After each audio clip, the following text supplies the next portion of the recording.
Good morning, Year 10. This is your next lesson looking at revising love and relationship poetry. Before we move on to the new pair of poems for this week, though, you've got to do now recap on the board. So all these questions are about when we two parted, who wrote it, when did they write it, what metaphor does he use to describe his ex's voice, describe the form of the poem, only if you've been writing about structure with that one though. So how are the ideas organised, that means. And then what type of relationship is being explored and what's the poet's overall message. Please pause the video and respond to those questions now. Okay, lovely. We're going to move on then today and we're going to look at another poem, Love's Philosophy, and then we're going to look at Sonnet 29 and we're going to compare those two. So for now, Love's Philosophy. Now don't do this, you should already have this in your book, but perhaps the title in whatever you're working in right now would be a good idea. So it's a short poem. It says you should be able to learn it. Why don't we give that a go? So let's read it together. The fountains mingle with the river and the rivers with the ocean. The winds of heaven mix forever with a sweet emotion. Nothing in the world is single, all things by a law divine. In one spirit meet and mingle, why not I with thine? See the mountains kiss high heaven and the waves clasp one another. No sister flower would be forgiven if it disdained its brother. And the sunlight clasps the sea and the moonbeams kiss the sea. And the sunlight clasps the earth and the moonbeams kiss the sea. What is all this sweet work worth if thou kiss not me? Okay, so you've got some definitions of some of those words there so that you can check that you remember what they all mean. The key one is mingle, which is like what you do at a posh party. You sort of wander around and chat to different people, but here it just means mingle and join and connect together. Okay, a law divine means God, God's rules. Thine means yours. Disdained means look down your nose at someone. Clasps, it literally is just a clasp like that, so it's two things connected to each other. Shut up, Siri. So, good.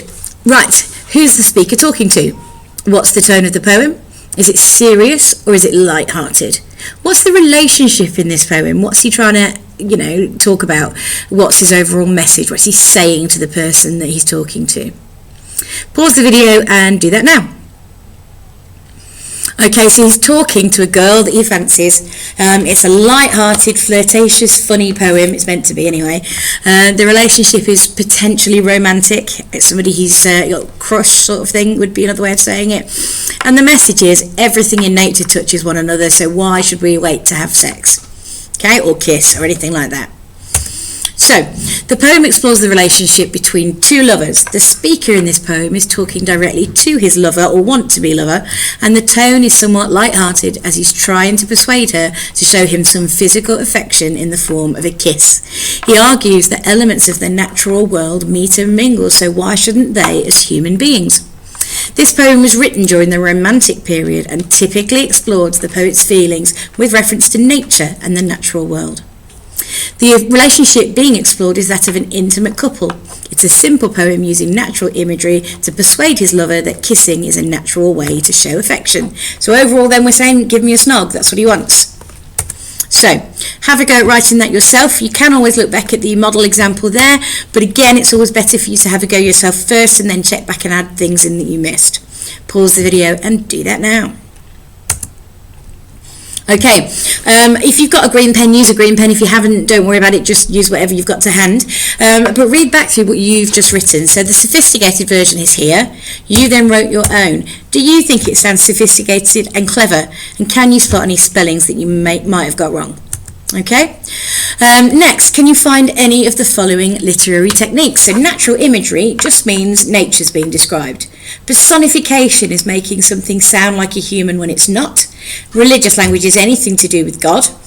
And are there any questions in there as well? Okay, and you should already have these annotations in your anthology, so it should just be a basic recap of some of these things.